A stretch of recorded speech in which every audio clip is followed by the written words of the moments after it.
Great day, everyone. Great day. How are y'all doing today? I want to welcome y'all to the Overnight Success Podcast. I'm your host, Diamond McNulty, the founder and creator of the Success Club, McNulty International. And of course, here we are today with our Overnight Success Podcast, where we have an amazing guest, amazing gentleman. I'm excited to introduce y'all to him, right? He's an entrepreneur, a contractor here in Georgia, really making a difference in a lot of lives, especially across from here all the way to Haiti. He's a human rights activist and a political analyst, and he's written 3 books going on 4. So I want to bring him to the stage. King Kevin Dorival, welcome, welcome, welcome. Come on in. How you doing today? Hey, blessings, brother. How's it going? It's a great Man, day to be alive. what'd you say? Ready to be alive? I said, great day to be alive. Great day to be alive. You have never lied about that. Now, I'm extremely excited to have you on the Overnight Success Podcast because I think it's important, right? So, as we continue to empower high schoolers and college students to succeed in life, I think it's important that we put individuals in front of them that they see their trajectory and know the possibilities in life. And Kevin, like you said, you've written so many books, but I want to tell everyone your entire story so that they know how to navigate their roadmaps to success if we can do that. Right? Before Okay. we get started, is there anything you want to share with our audience? Other than, all things are possible for those who believe in themselves, no matter what it looks like, never give up that belief of yourself, your God-given abilities. That is definitely true. You never lied about that. Anything is possible. So let's take it back, Kevin. So, okay, born and raised. Tell me about your upbringing in your household.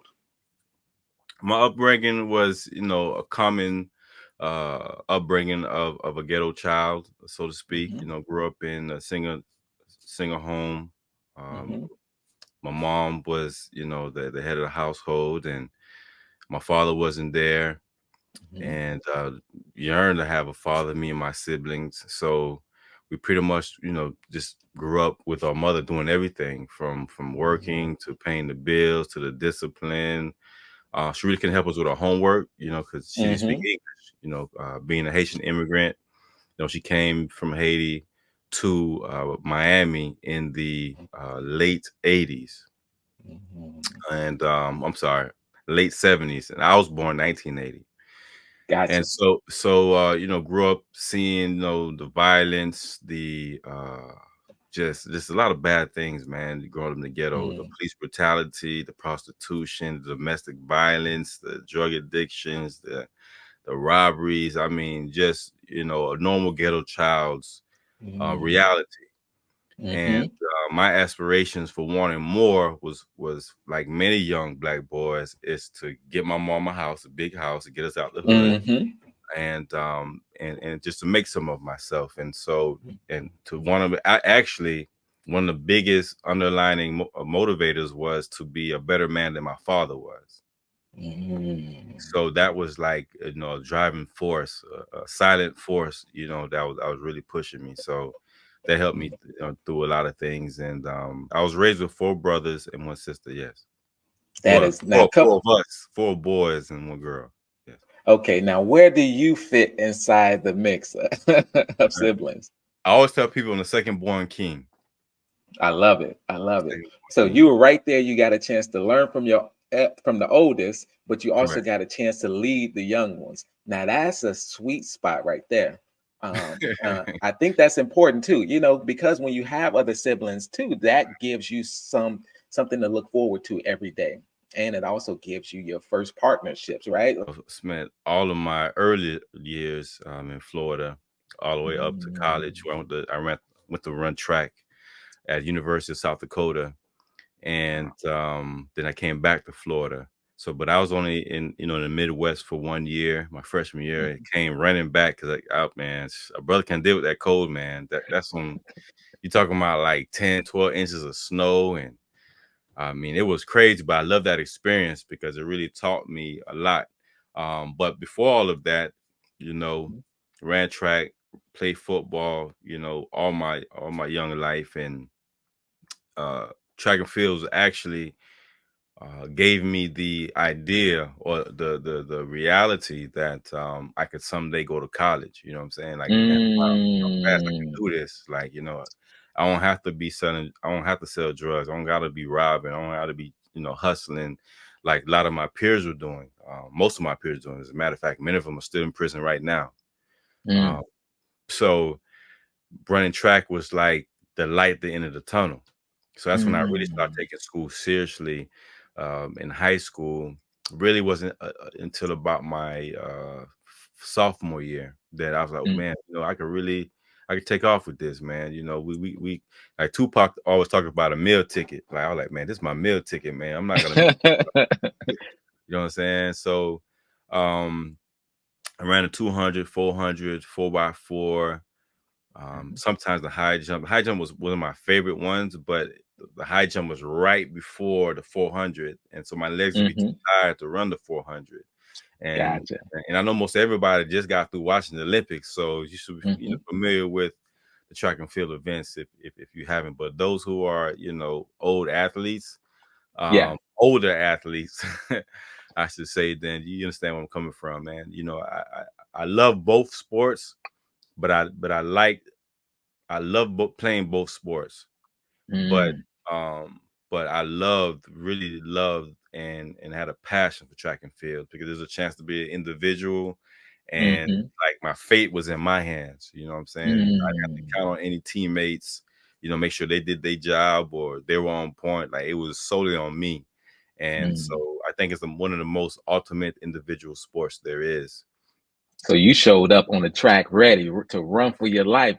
Yeah, Seriously. yeah, seriously. And funny you say that because I would literally have in my mind because I've seen so many people get chased by the police, growing up. I Hmm.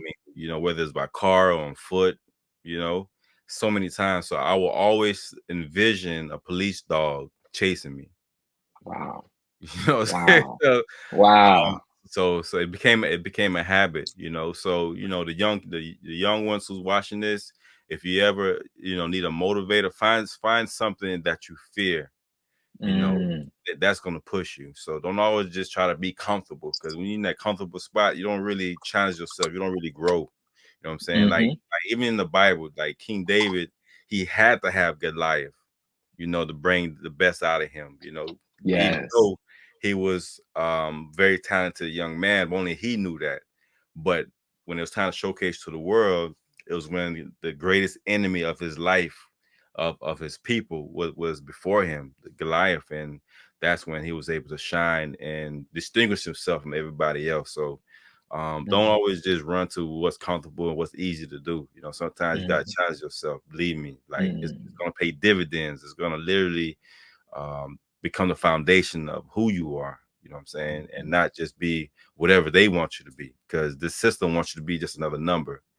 And Hmm. I refuse just to be another number, another person. You know what I'm saying? Like, I know I'm special. So you got to know that Yeah. you're special. Yeah, your life has a purpose, and that's what they need to know, that they're here for a Mhm. reason, and to walk in that purpose. When I think Exactly. about what you're saying too, because that journey is important.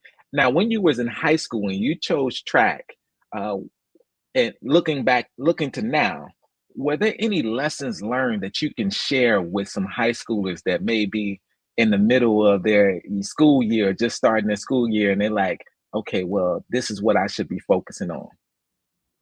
Oh yeah, definitely. Well, there's a couple of things. I mean, my coach, Coach Wilson and Coach Sherman, both these two coaches are listening.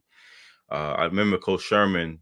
He used to correct correct me the way I prepared for my races, and he noticed I always looked down, and it Mm, wasn't because I was nervous.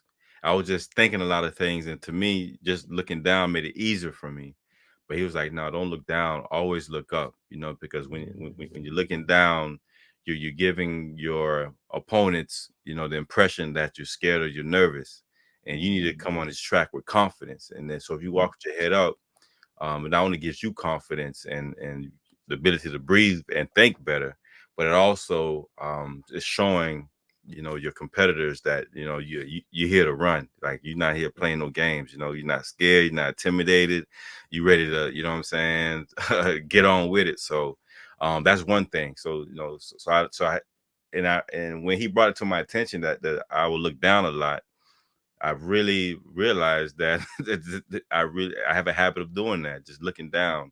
So now I always look up, and before I run, I always like point up to the sky, you know what I'm saying? Like pointing to God. And years later, when my mother passed away, when I raised my hand up, my finger in the air, it's like I'm pointing to my mom in heaven, to be with me. So that, Yes.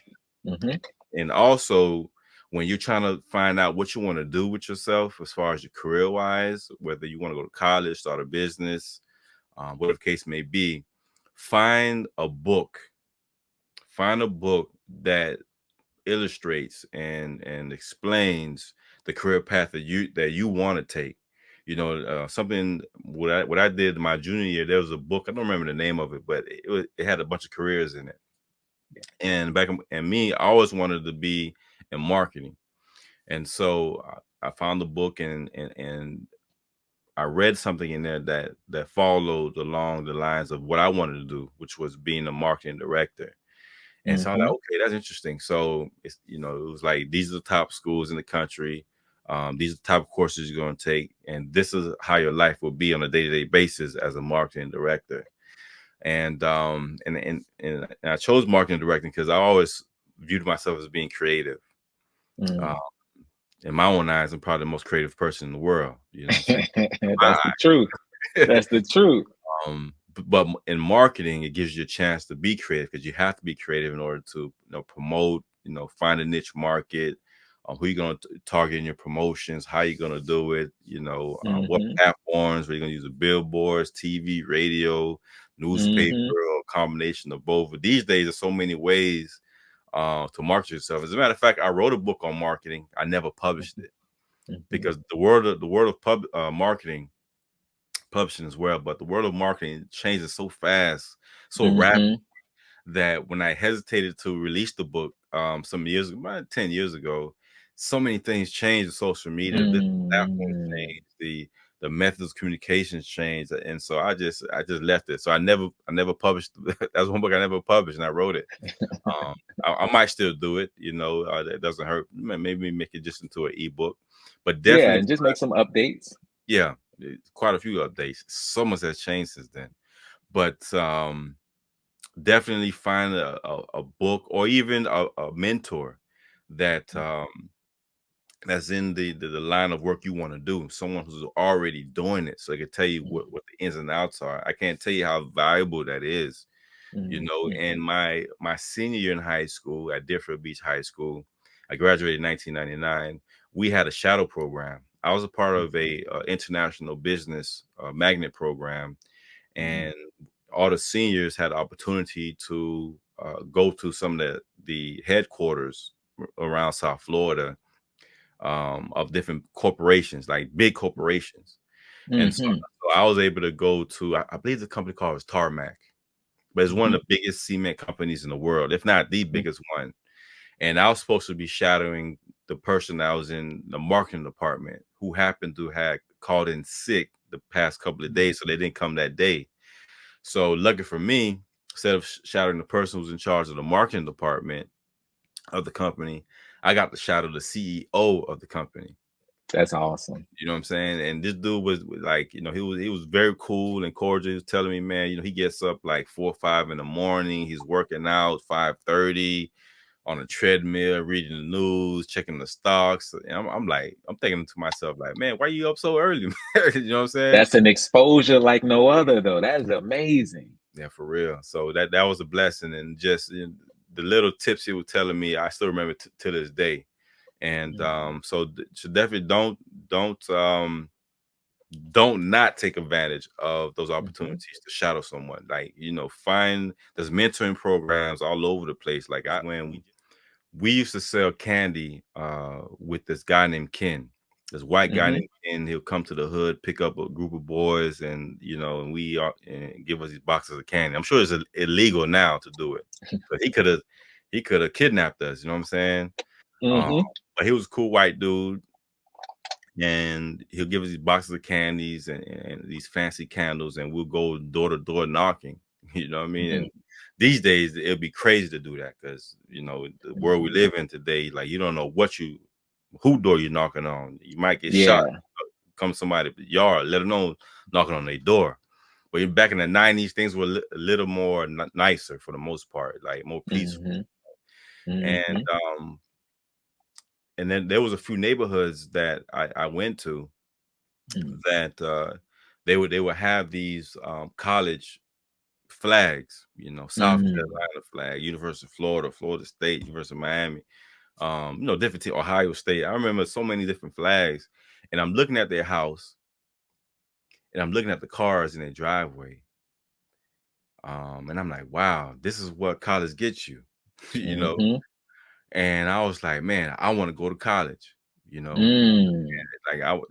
want this life. I want to have a family, that we come home to a nice neighborhood where the grass is cut, the trash isn't all in the yard, and we got Mercedes and Lexuses in the driveway. The house is well kept, and sometimes I'll knock on the door. As a matter of fact, I wouldn't even have a knock on the door. Sometimes some of the front of the houses, like in Florida, when you got money, like you really know you got money. Like some of the houses front of the house were all glass, so I can see straight through into the yard. I would never get a house like that, but some of these people, they wanted, people to see inside their house. And sometimes and there were times where they'll be having dinner, the family dinner, and I'm knocking on the door, and I just that whole scenery, that whole the Huxtable family with Bill Cosby, you know what I'm saying, or Family Matters. Like I always aspired to have my own family, man, and thank God now I do, because I have two beautiful baby girls who are my everything. Yeah, because you saw entrepreneurship up in front, right? It made it that experience had to make it comfortable for you to communicate and speak to others, right? To walk into situations that were very uncomfortable and get comfortable, right? Because door knocking, man, I remember I remember door knocking, so you're entering into college. Were you in college 4 years, 2 years, 4 years? What was that experience like? With that was a very interesting experience because I ended up going to South Dakota, University of South Dakota, and the ran track, and it was a culture shock because I've never been in an environment where I was the only Black person. You know what I'm saying? That school probably had like 20, 25 Black students. Out of all 20,000 students, and maybe like 20 of us were Black, and maybe 2 Black girls and 18 Black boys or something like that. And every room I was in, I was always the only Black person there. But they were so nice. And I really appreciate, and it's a city called Vermilion. I really appreciate the experience I got there because it showed me that there were some nice people in the world. And I wasn't used to people being kind to me on a regular basis, like, coming from where I am, That's how it is coming out of certain environments. You kind of are on the edge, or you're kind of cautious about talking to everyone, or what is everyone thinking, or how to navigate that environment. But then you saw that there are environments that are positive, that are welcoming, that are encouraging, and that's the norm. Yeah, for real, man. And that's how they got down out there in Vermilion, South Dakota, man. And it's so funny. When I realized I was going to go to school out there, I never looked at South Dakota on the map. So one day I was getting ready, shopping and get ready for school and everything one summer. I said, man, I think, let me look at this map. Wait, like, where is South Dakota? Right? Man, I look at this map. I'm way down here in South Florida, near Miami, and I'm looking at the map, and it's way over there. And I was like, oh my God, what kind of flight is gonna be? So and it was my first time on an airplane. First of many flights. I mean, I just came from Jamaica 2 weeks ago. So I've been to London 3 times, which was because of my the first time I went to London, it was because I wrote my my first two books. Yeah, first two books. But my Hmm. second book, which is a bestseller, Seven Types of Queens, King's Desire. Yes. More about that later, but that got me to London the first time, and then the other two times was because I was a marketing director for a company based in London. So, Mm. I've been to Amsterdam, been to Haiti, been to Bahamas, the DR, all over the US. So I've been on many flights ever since then, but that was my first time on a flight, and I wasn't nervous at all, man. I was just so excited to, like, man, I'm about to go to school, I'm about to run track, I'm about to do my thing, you know what I'm saying? And I did that. But also leaving Florida, and I hope this is blessing someone, leaving Florida and going to South Dakota, I had got the highest GPA I ever received in my life, man. I had like a 3.35 GPA. And Wow. and it was, I never had a GPA that high before through all Mhm. my schooling. And the reason was because I was focused on, and I was isolated for one from my friends and family. So it was limited, obviously we thousands of miles away from each other. Mhm. But the fact that I was able to focus and study and be disciplined to get my work done. I wasn't partying like most of these students were. A lot of them were getting drunk and high um every day of the week. You know what I'm saying? Like they'll party. Mhm. I mean, like, come on, man, you got a test in the morning, you out here, having a hangover because you've been drinking too much. So I watched a lot of people literally flunk themselves out of school. Mm. You know what I'm saying? And for me, my mindset, as I mentioned earlier, I want to do well. I want to get my mom a house. I want to be successful. And I'm not gonna be successful if I'm getting drunk and high and just partying every day of the week. It has to be some sort of limitations, man. And even some of them selling drugs in school and in college, they got caught doing that. You know what I mean? And it was just a bunch of things that, I always prided myself of being different from everybody else. I never Mhm. followed the trend the way everybody else was doing. And thank God I didn't. But yeah, 3.35 GPA. That's my That is awesome. academic That is success. awesome. And because you isolated yourself and you weren't in that environment, you had the ability to focus. Yeah. You had the Oh, ability to do better. And sometimes when you are in those environments, there's so many distractions, right?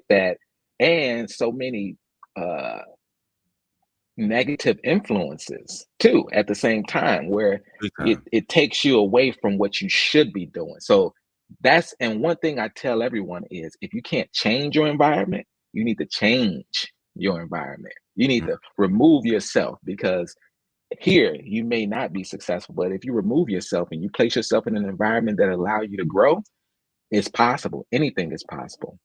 Oh yeah, anything's possible, and like you said, you have to put yourself in a place that's conducive for success. Some places are just conducive for failure and death, Hmm.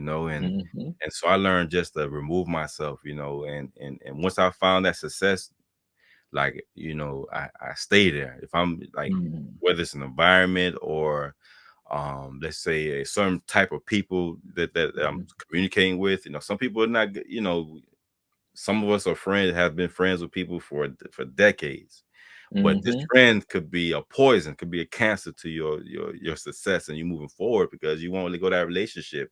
And it's not, and you listen to yourself, your intuition is telling you this is not a good friend to have. This person's gonna cause me to either lose everything I'm fighting for, you know what I'm saying, or die early, or become broken poor. Because some friends will literally pull you into whatever issues they have. And so that was the book that I read um when I first started my business a long time ago. I can't remember the name of the book, but it's a very small pamphlet, and it had these rules to success.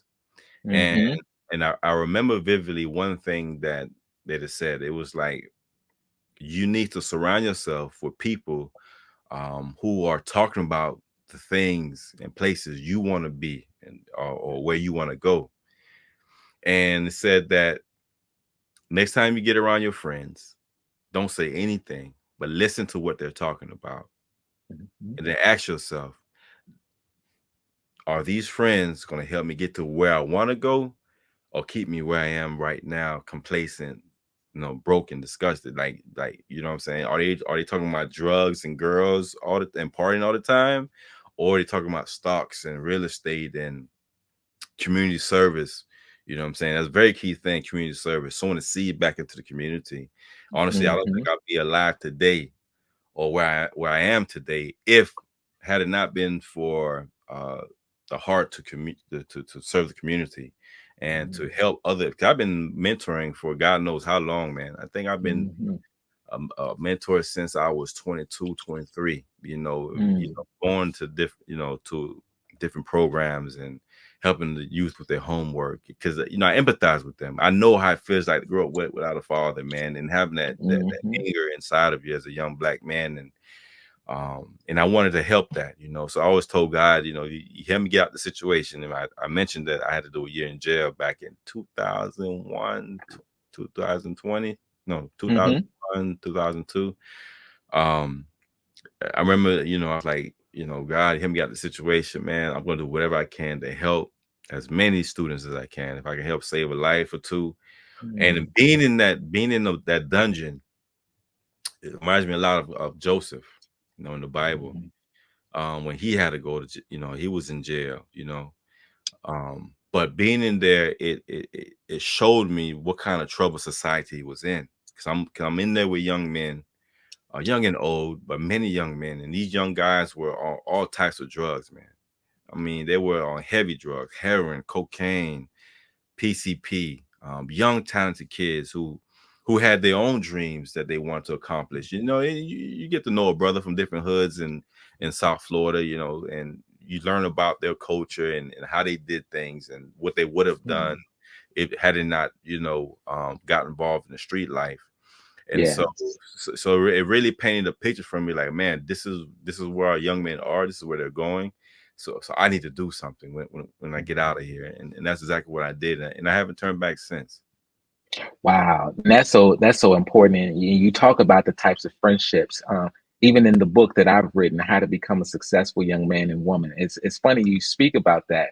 We talk about business oriented friends and entertainment oriented friends, and the difference between the two. You have those that are focused, that are going to take you somewhere, and you have those that want to party and play.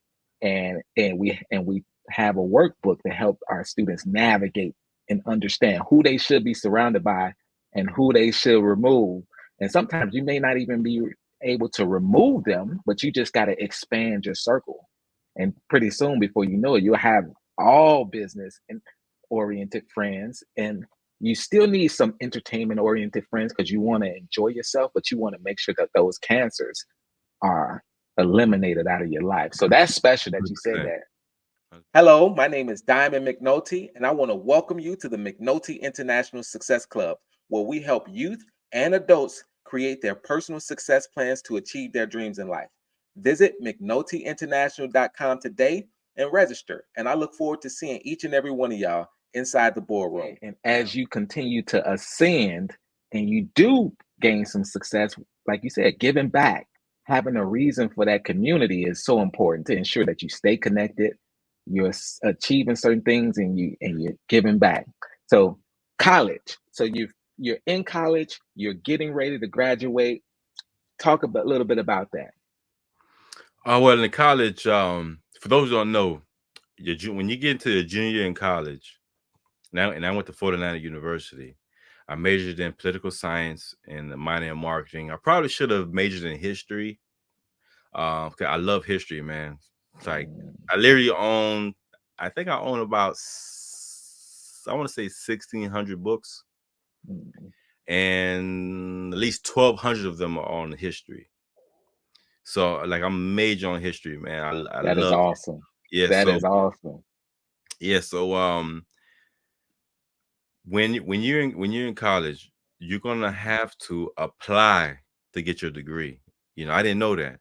You're gonna have to apply to the state, whatever state you're in. So when I had to apply to this, I forgot who I had to apply to, but the administrators made sure all the juniors, when you're a certain amount of credits away from graduating, you got to fill out this form so that they can send us to the state, and the state, I guess I don't know, is it acknowledged or credits or whatever, but they, you have to go through a process so that you Mm-hmm. get your diploma.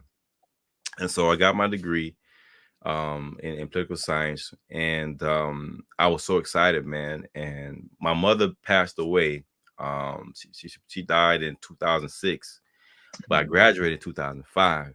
So before she Mm-hmm. passed away, I was able to give her that one dream, which was to see, you know, one of her children graduate college, if not all of her children. But I was the first to do it. Actually, to this day, I'm the only one to do it. You know what I'm saying? So I was the first to graduate my family, to graduate college, and it gave me a great sense of pride, to in order to do that and to see her, because she was so happy, man. She started crying a little bit because I understand the sacrifice she made, getting on the bus, when she didn't have a car to go to work, you know what I'm saying, and coming home late night, off the bus, or um, take care of us when we were sick, and taking off from work. And when you living nose above water, Mm-hmm. any day you miss from work, man, something gonna get cut off, either lights or your water. It was very rare. It was very rare that both our lights and water were be on consistently. You know what I'm saying? Mm-hmm. Like, so it was normal for one of them, Wow. if not both, to get cut off at some point in time. It was a real struggle, man. It was a real struggle. I was one of the key individuals in my life outside of my mom, Queen Rosette Pierre, was a woman named Mrs. White. And Mrs. White was she was a wife and a mother, and a black woman who just got out the army, and she was Mm-hmm. my fifth grade teacher. And at that time in the fifth grade, and I can't believe, I'd be remiss if I didn't tell the story. Um, in the fifth grade, there was, and I never had honor roll before. Never had Mm-hmm. honor roll, until I got to her class. And she specialized in making all of us believe in ourselves. Like, she really, um, there wasn't an ordinary teacher. This is someone who dedicated her life to making sure that each and every one of her students were equipped to be the best person they can be leaving elementary school. And so there was one time that our lights were off and we had a homework to do, big homework to do. And I didn't do the homework. So when I came to class, and it was, she noticed that I didn't turn in no homework. I got a 0 for it, and I had pretty good grades. So she's like, why didn't you do your homework? Because she was shocked I didn't do it. When I told her, we didn't have any lights on, our lights are off. And so she whispered to me, she asked me, do you have street lights where you live at? I said, yeah, the street light. When she said, next time, use the street light. Do not make any excuses. This world would not accept excuses. You're a young black man in a white man's world. And if there's anything that you can do to accomplish what you need to accomplish, you need to go ahead and do it. And that light, that street light outside your house, is something that you need to utilize. Don't ever come to my classroom again with another excuse. And Mm. that really set a path. Like, don't make excuses about nothing, make it happen. Wow. And she was cutthroat like that, but with love, though. You know what I'm saying? Yes. Yes. And so But she as wanted the best for you, and that's so important. You need those teachers. I had two myself, so I know exactly what you're saying. yeah, You know? she's the only one I had like that. You know what I'm saying? Wow. Like, and so I was blessed. As a matter of fact, my Mm-hmm. first book, The Courage to Believe, this book right Mm-hmm. here, The Courage to Mm-hmm. Believe, Never Give Up, Keep Moving Forward. This is an inspirational autobiography. And actually, my nonprofit is also called The Courage to Believe. It's Wow. called Wow. Courage to Believe International, Mm. and which is, is what I use for the work we do in Haiti and also here Yeah. in Florida and Georgia. But Yes. that really set the tone for my life. And I talked about that story and many other things that she Mm. did in the first chapter, one of the first second chapter of this book. And this book was released back in 2012. So you're going like uh 10 Wow. plus years that it was published. Yes. But yeah, That's so That's important. That's important to, I think it's so important for everyone to share their story so that it can inspire others. And all of these different components that you're touching on is so important on how you navigated your journey, how you navigated your environment, the Right. mindset that you had in those particular situations. So that's what I want the high school and college students to take away with how you were able to say, you know what, this is for me, this is not for me, but you kept moving forward. So here you were, a young adult, right? Getting Mhm. ready to transition into the workforce. What happened in that area and how did that lead you into where you are right Perfect. Well, I have to say that I left Florida 2018, now? Hmm. and it's interesting because I left Florida because I always wanted to move. You know what I'm Mm, saying? Whether it's New York, Chicago, or yeah. even Atlanta. You know what I'm saying? And I really wanted to move. And it wasn't until I was invited to this book tour in Mm, London. So I spent I think we were like 10 days in London on a major book mm, tour. You know, a woman that I met off LinkedIn who read my book because I was posting my book online, and she was like, okay, that's an interesting title.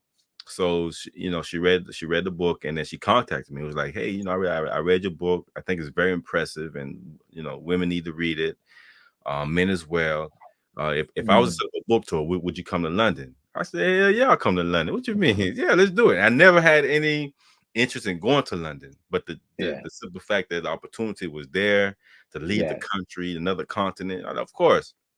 But while I was in London, I received so much support, and the tour was called the Kings and Queens of London book tour, and Mm, Queen Suzanne. So hey, Queen Suzanne, if you're listening. So it was me, her, and another brother named TC Kerr. So it was three black authors. And at that time, I had two books. TC had multiple books, and I yeah. believe Queen Suzanne had about three books. So the success and support that I received while I was in London, the welcome and the embrace, and these were all black people, man. I was like, man, this is the type of support I'm supposed to be getting. Love I'm supposed to be getting in Florida. Why am I not getting this kind of love back Yeah. home? But I'm out here and they worshiping me pretty much, Yeah. damn near. And so that really stirred the pot. You need to get out of Florida. like like what you're doing is not conducive. That environment is not conducive for success. You need to get up out of there.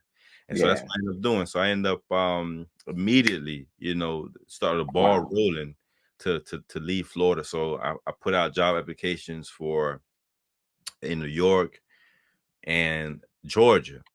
Now, I was already working as a marketing director for a construction firm in South Mm, Florida.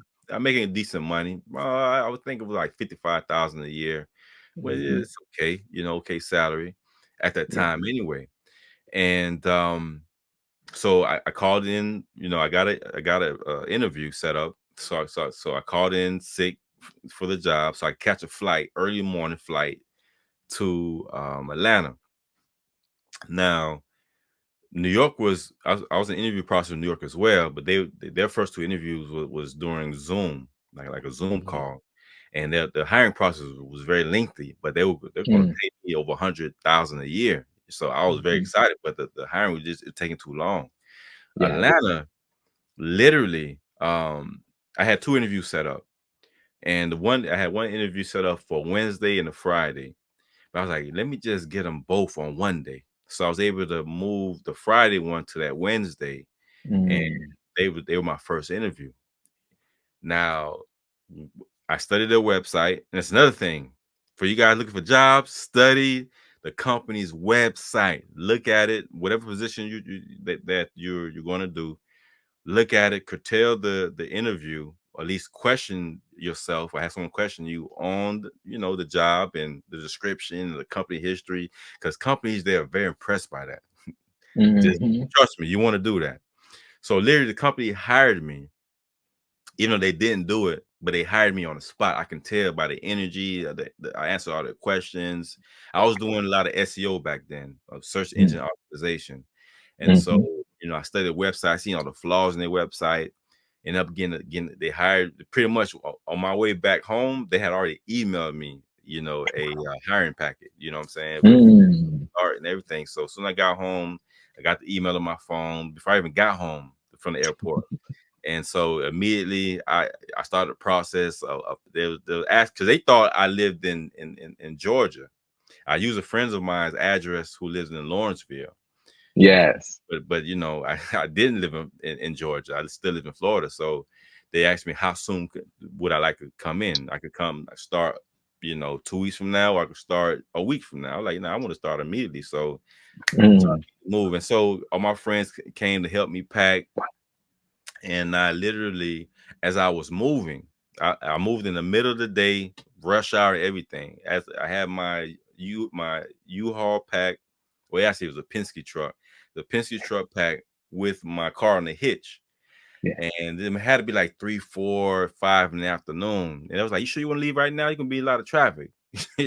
Man, it's like I said, man, I want to leave Florida if I was in a hurricane, but I'm leaving right now. You know what I'm saying? I'm ready to pursue who I'm supposed to be in my future. I took it that seriously.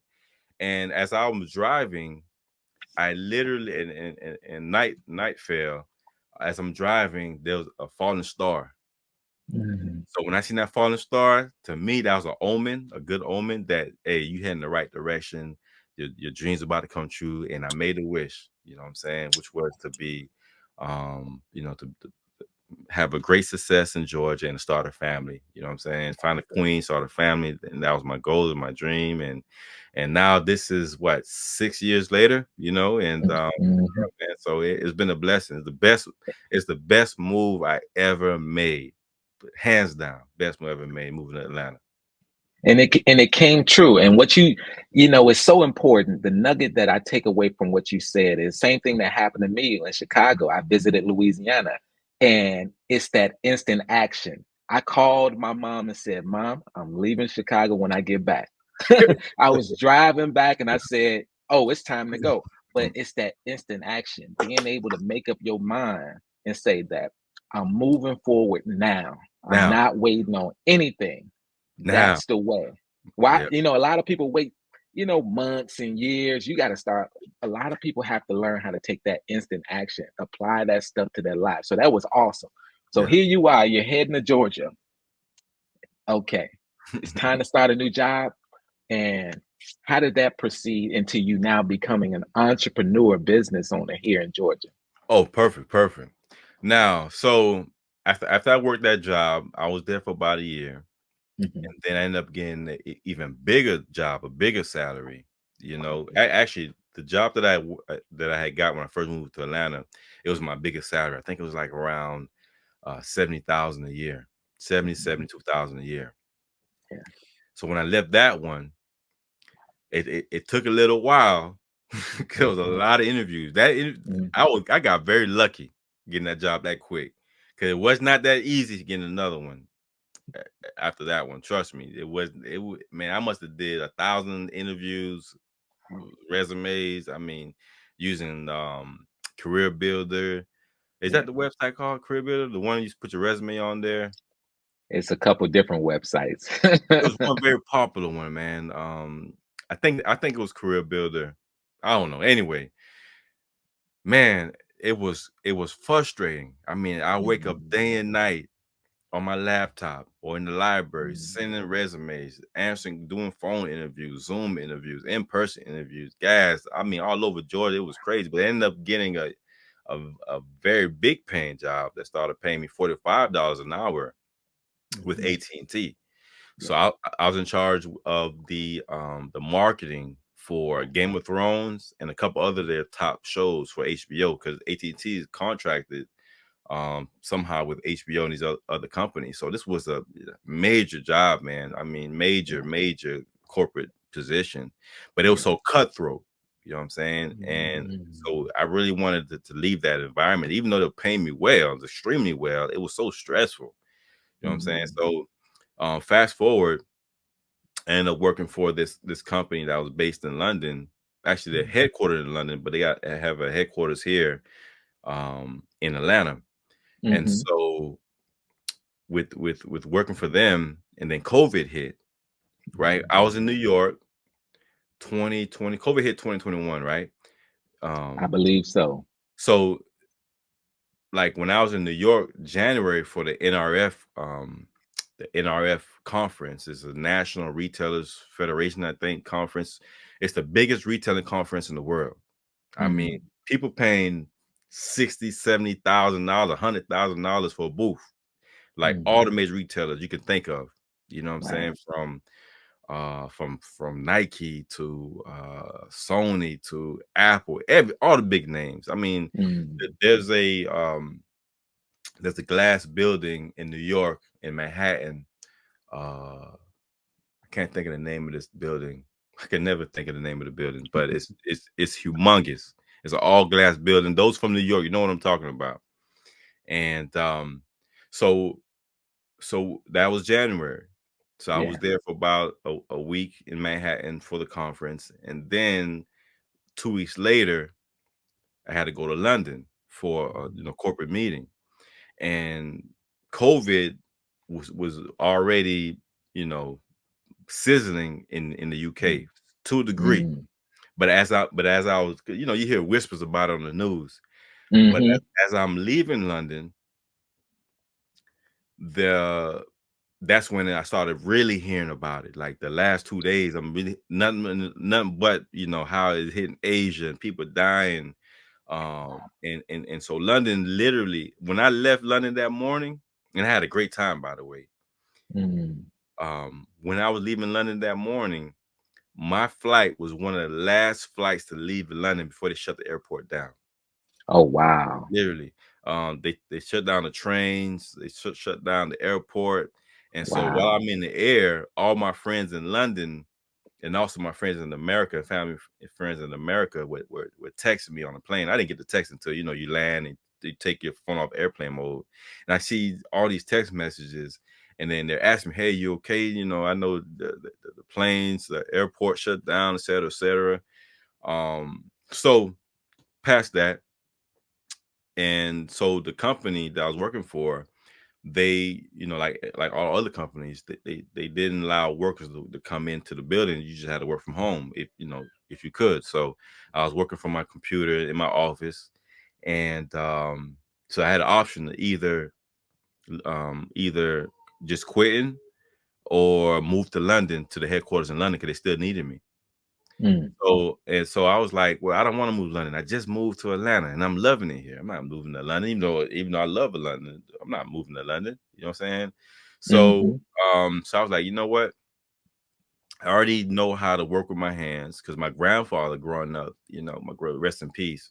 He used to always, like, while my brothers in the house playing video games and watching TV, cartoons and stuff, I'll be out in the yard with him, cutting the mm, grass, checking the sprinklers, watching him fix cars. I was fascinated with cars. I always loved working with my hands. It's something that mm. I'm surprised I didn't pick up, take more seriously, but a lot sooner. So what I Yes. did was I started this is my company shirt, and and it says Sky Clean Air Services, and mold Mm, and water technician, and it's my name and it's the logo. And mhm, so I started Sky Clean Air Services. So I started cleaning carpets and doing pressure washing. And it's a lot of hard work. I mean, working, about 6, 7 hours a day, and making a few $100s a day. I was like, man, this is a lot of work, but I know I can make more money.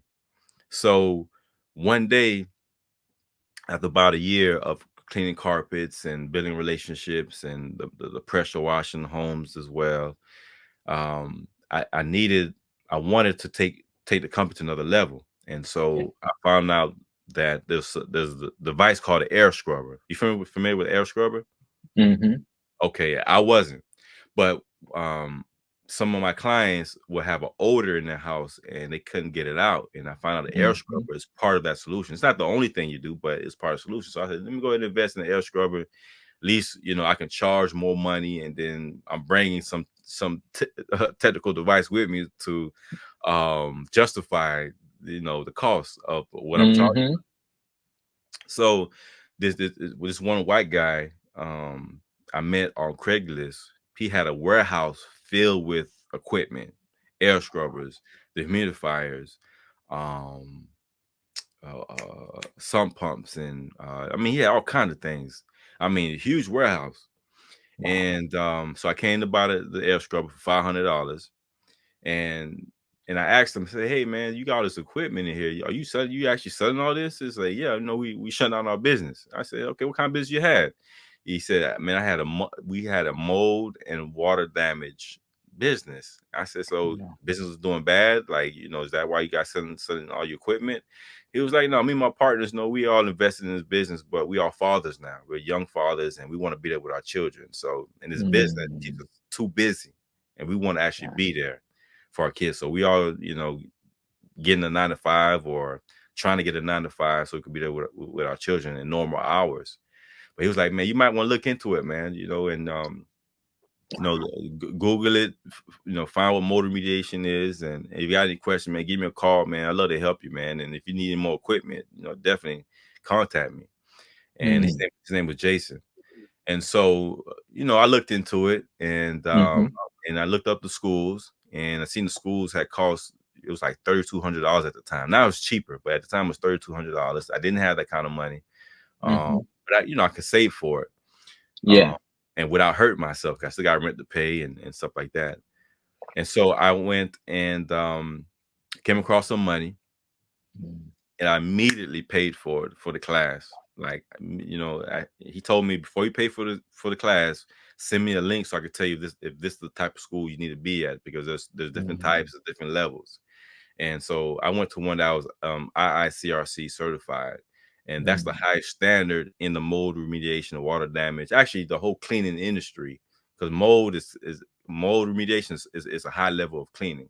And so in that industry, it's the highest one. So I got certified, and, it took 2 weeks, got certified. And within my first contract, my first client, I literally got that money back plus some. So I made like $5,000. It paid for the $3,200 that I spent for the school. And then, and so in doing that, I'm like, okay, man, I can do this. You know what I'm saying? So I went and, every time I'll do a motor remediation job, sometimes you have to cut out the drywall. You know what I'm saying? So the first I had to cut this wall out and then treat it with the mold chemicals and everything. There's a big hole left inside of the people's house on their wall. Right. So I would have to call or recommend for another contractor for them to hire to go ahead and fix it. But then I realized when I'm looking, I'm like, man, I'm watching them doing this.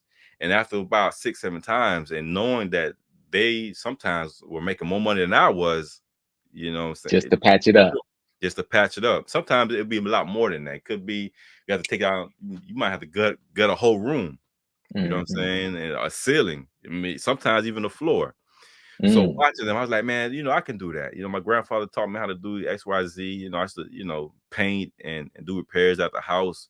At my grandma's house back in the day. I can do this. So what I would do when the business was slow, I would go to there's a guy that I linked up with. His name is Anthony. He's a contractor from Jamaica. You know what I'm saying? But and he, you can say, really broke me into the industry. Told me what tools to get, and I will work with him, only make about $100 a day, $150 a day. And I know he probably thought he was getting over on me, but I'm here to learn. You know what I'm saying? Yeah. And So anything is perfect. Anything, and that's another thing that I've realized with this generation, not just age wise, but just society today. A lot of people just aren't willing to sacrifice or get paid less to get further in the future, and that's not me. You know what I'm saying? I humble myself. But, I was getting, so there were days where I wouldn't have any clients in the mold or water damage clients. So I call him, text him, hey man, where you at? Need any help? And so I learned how to do framing. I learned how to put up drywall professionally and mud and sand and paint. Man, I got clients that are doctors, lawyers. I got one judge. As a matter of fact, I need to give him a call when I'm working on his house up there in Marietta. You know what I'm saying? Real cool judge. And I met him at a mentoring program. I came to work. I came to the mentoring program one day, real dirty. because if I would have took a shower and changed, I would have missed the whole program. So I rather got there a little late and still caught on. But and he seen what my shirt was saying. I was wearing a different shirt. This is more of my clean cut shirt when I'm doing mold inspections. But I have other shirts I use just for other company shirts just for everyday use. And I work about 3 guys every day. Matter of fact, I have 2 or 3 painters right now at a house in Lithonia that we're working on, which I need to be at, but I'm going to get there. But it's cool to be able to do these things and have people working and the train is still moving. Feel what I'm saying? Yeah. And so after about 2 years of constant, working with Anthony and some of these other contractors, because sometimes he didn't have any work, but he referred me to one of his friends who needed some help, or, so I was learning, man. Constant, man. I remember all I had was a drill and a hammer. Now I have a truck load of all kinds of tools and saws and jackhammers, man. You name it. I got a lot of tools, man. So as a matter of fact, I was just conversations about getting a warehouse now. Now I need a warehouse. You know what I mean? So I can host meetings and store my equipment and not stuff in my back of my truck with all kinds of stuff, which I got a beautiful, nice truck now. Thank God. I went from a Honda. I went from a Honda Civic 4-door car to now I got a big Toyota Tundra. You know what I'm saying? 2013, riding clean, man. So I'm really thankful. Really thankful. Humble for the little things, man. You know what I'm saying? Yeah. And it's continuing to grow too. And you found yourself. You see what I'm saying? You found your sweet spot and you realize and you are aware. I think that so in my book, 12 Things Entrepreneurs Should Pray For, the second thing I talk about praying for is awareness. And you were always aware, paying attention, catching on, and noticing the opportunities and notice how to shift yourself in different seasons and different situations. Exactly. Now, that's the secret that we want them to take away is like, okay, well, make sure I'm paying attention so that I can navigate. And then just knowing who you are. Once you know where you want to go. You know where you're heading and you know what you have in your hands. Amen. So that is powerful, brother. That is powerful. And now you got relationships. So you're growing your business, right? Yes, sir. So what advice, if we had to touch back on, right? So I want to give advice to 2 different individuals right now. What advice would you give college students right now that are starting college or ending college into entering their career path or career force? I will 100% recommend you find a way to whoever or whatever company, wherever you got to do, find a way to work for that company, whether it's an internship, whether you got to work for free. It might seem like you're enslaving yourself, but trust me, whatever hardship we're going through right now, nothing compared to what our ancestors had to go through on the plantations. You know what I'm saying? So make the sacrifice, and learn, ask questions. Maybe not too many questions where you being annoying, but observe, do some studying yourself. You know what I'm saying? And ask intelligent questions. But that I'd highly recommend you do that. Find a way to get that experience so that you can know, or at least have an idea. Is this where I see myself doing? You know what I'm saying? Moving forward. Is this the life I want for myself? Can I do this? Do I have the mental capacity to handle this stress? That's another thing. A lot of these fields we in is so stressful, man. I mean, man, I was gonna tell a story, but I'm not even gonna tell that story, man, because we're on a good vibe. But some of these jobs are so stressful, man. So it's easy because you get to test it out. You get to see. And culinary, we call it staging. So you get to go and work for a place for a day for free, and you get to see, you get to observe, you get to pay attention. That's so important. That's so important. Big time. What advice would you give? So, right, because you said you were in marketing, those skill sets definitely transferred over when you started your own business, right? So, what advice would you give entrepreneurs as well that are looking to take that leap of faith, but they may be nervous? I would say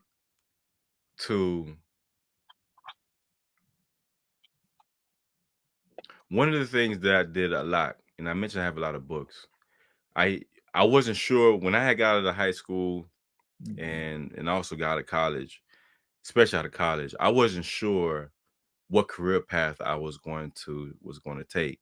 So what I would do, like I'll find books on people that inspired me, and Mm, and one of those people was Johnny Cochran. Johnny Cochran was the lawyer, famously known for winning the O.J. Simpson case.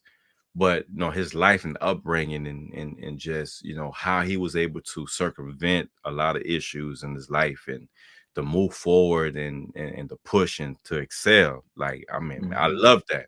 Another person I read about was Don King. Him coming mm, from the streets, and how he became so successful, even though he's somewhat of a crook. You know what I'm mm, saying? How did he become so successful in yeah, boxing promotion business? Like, how did he get there? So I mm, would definitely advise you, find someone that you want to emulate, someone who mm, inspires you somehow, mm, some way, and to read about learn. it. You know what I'm saying? I even was Mm, reading about Booker T. Washington, yeah, his book, um, as a mentor. I work with a lot of mm, educators, and he's probably one of the biggest educators, ever in the US. This guy mm, dedicated, sacrificed a lot to build Tuskegee. You know what I'm saying? mm, So I got motivation from that as well. So it doesn't have to be someone of recent times. It can be someone from back in the 1900s, or even the ancient times. Find someone who inspires you, and see how did they overcome mm, what they overcame. mm, You know what I mean? And yeah, and if those want to be like me, brother King Kevin or Captain King Kevin, I would highly suggest you get my first book, The Courage to yeah, Believe, or yeah, The Winner in the Mirror, Activating Your Superpowers, Mind, Body, and Spirit. Out of all the books that I've written, The Winner in the Mirror is my favorite one, because mm, it's something that I wish I would have read when I was growing up. mm, And it's not my best-selling book at all. Not mm, yet. I mm, just don't think that the world has caught on to it yet. mhm, But mhm, but it will, because I mean it was a really fun book to write. Now my mm, next book that's coming out next year, which in May 2025, and which is why I'll be in New York next month. Actually, this time next month I'll be in New York at Brooklyn College, speaking at the 36th annual Haitian Association conference. yeah, It's a book called America's and France's A Thousand-Year War Against Haiti: Assassination of a mm, Nation. Now, this mm, book is nothing like any other book that I've written. You know what I'm saying? This book is extremely controversial. Um, mm, Journalists, news reporters has already there's three, I want to say three or four news reporters has already reached out to me to interview me. mm, It's published. None of my books received that type of attention. You know yeah, what I'm saying? yeah, But yeah, this one, we already have about, I would say, about 50 pre-orders, which oh is yeah, going to pick up, increase as I keep talking about it, and writing it, because I post on my social media, on my website. yeah, But being in New York, this will probably be the biggest thing I've done, mm, as far as, this particular book, or even just mhm, as a professional. You know what I'm saying? You could call, some people may call me a scholar, but I'm definitely a student of life and a human rights activist. Like, I believe in fighting for people who can't fight for themselves, or standing up awesome, for people that can't do it.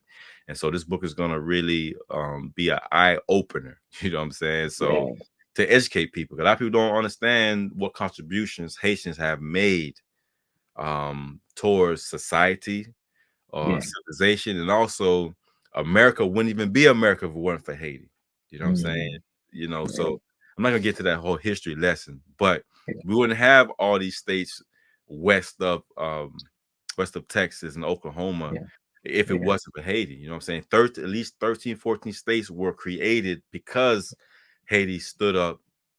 Those Africans on that island of Haiti stood up and fought and defeated Napoleon, wow, of France, Spain, and Britain. If Haiti yeah, did not do that, America wouldn't be the size it is today, or even wow, American independence. You know what I'm saying? A lot of people don't know Haiti fought for America's independence to help America gain its independence from Britain. So those are the type of things that I want to educate people about, and all the yeah, things that Haiti is going through right now. yeah, It isn't because it's a backward people.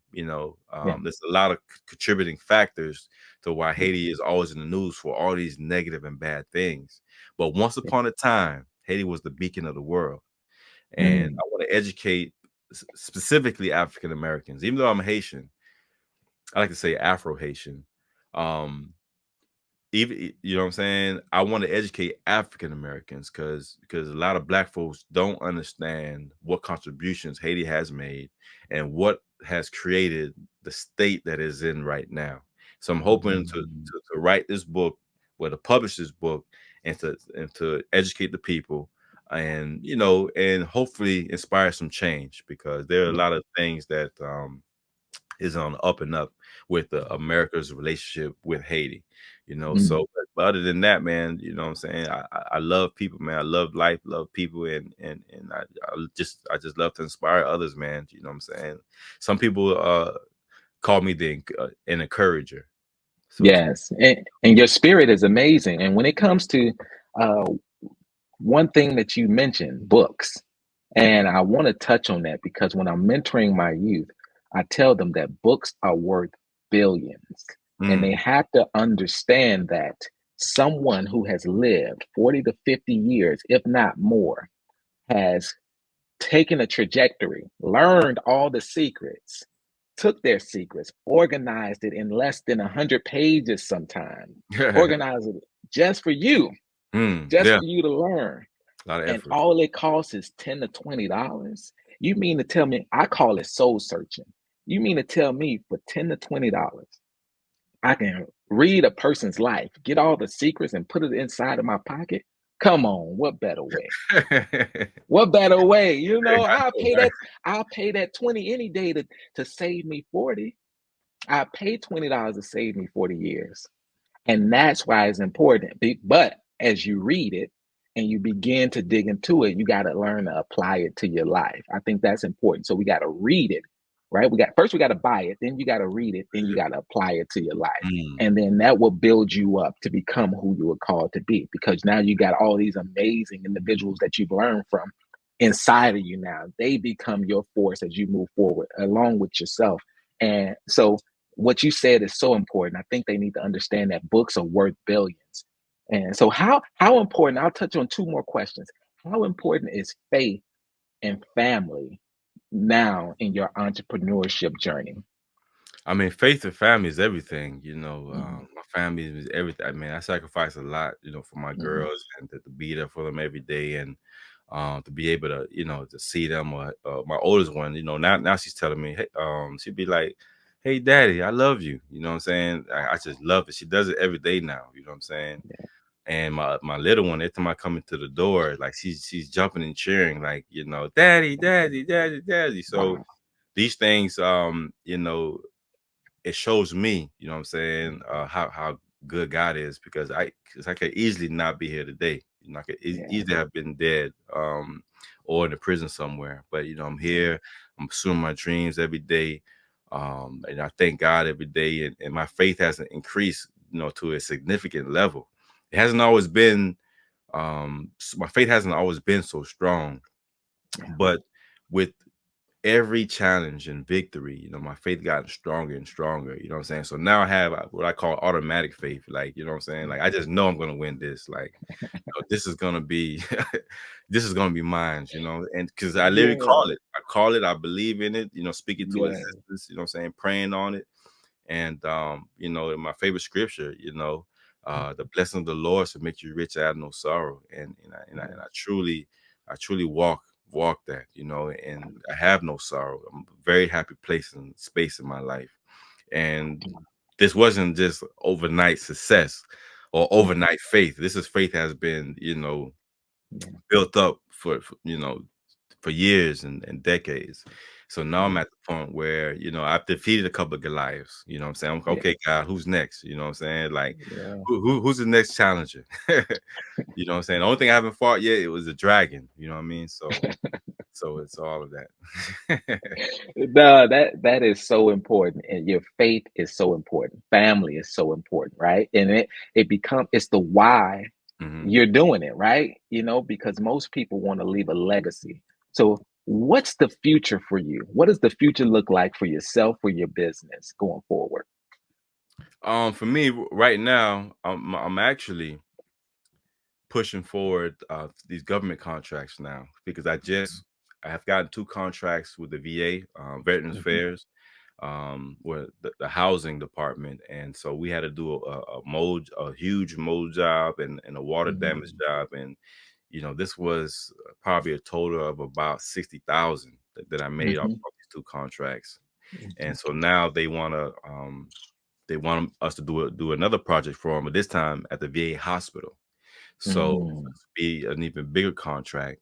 And so I'm working on getting these contracts, going through some paperwork actually that I have some in my office now to submit so I can, finalize some of these things and actually, go to another level. I would love to Mhm. actually purchase a commercial building, a commercial property, and have one of it as our headquarters, but rent out the other buildings. Because at this moment in time, I'm in discussions of purchasing some property here in Georgia and possibly even in Michigan around Detroit, to fix and flip. So that's why I want to head towards, because I want to actually do less of the physical labor and more of the financial responsibilities of purchasing the Mm. properties myself. So instead of, because Mhm. right now my top clients are real estate agents. Mm. They don't want to connect me with the homeowners who needs, where they need a new kitchen, new bathroom, tile, drywall, paint, floors, porch deck, whatever they need, lawn care, beautification, they'll contact me. Yeah. But instead of me going through the risk agents, now I want to be the one purchasing the properties, renovating them, and selling them at the same time, and putting my guys to work. Because I love, one of the most self gratifying things about this position that I'm in, is that Mhm. I get to help other men support their families. You know what I'm saying? Yes. All of us are fathers. I don't think any of the guys I work with don't have a child, maybe one, Mm. but we all have children. And knowing that they work hard to support their families, take care of their children, stay out of Yeah. trouble, and just doing right. And it's good to work with your hands, man. And I can't see why people would think that just sitting back doing scams and robbing people is a way to make a life and living, man. Like that's not the way, because Mhm. whatever you take can be taken from you. You know what I'm saying? Probably 10 Mhm. times more. Mhm. No, that is totally true. So, how can someone get in contact with you? Oh, there's a few ways. My website is kevindorival.com, KEVINDORIVAL.com. That's definitely one way you can reach me. Or you can email me at info@kevindorival.com. If you're on Facebook, Twitter, Instagram, you find me at Courage to Believe. That's courage, number 2, believe.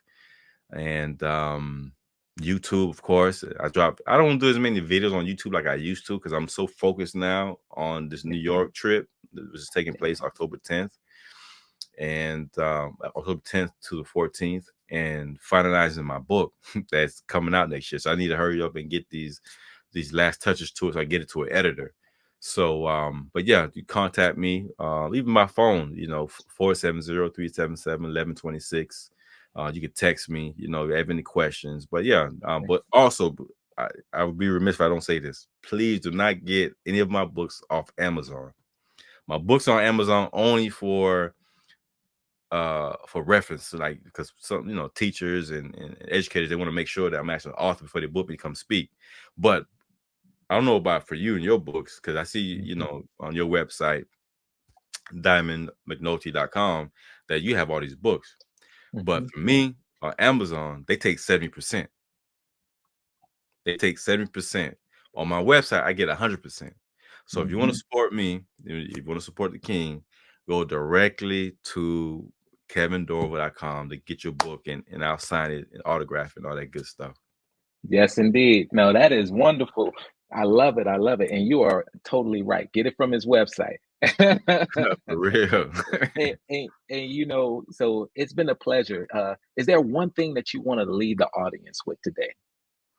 Well, the audience on Success Club, would like to leave. Well, first of all, what I'm saying, Mr. Diamond, I appreciate the opportunity you letting me get on the show. I met you at Yeah. the Haitian Family Day event, Yes. and I purchased a book for my daughter, and we've been locked in ever since, man. Really appreciate it. Yes. And one tip that I would definitely say, no matter how tough it gets, just know that it's going to get better. It has to get better, as long as you don't give up. Because the moment you give up, things get a lot harder and tougher. Do not give up on your dreams and goals. I mean, even if you have to take just a little step, every day that you wake up, every day you have breath, move, do something, whether it's an email, a phone call, or writing, do something every day towards your goal, and you will get there. I guarantee it. Wow. And you know what you're saying is so important. And that's what we say all the time, right? Success is simple, right? Success is simple. It's achieving your goals.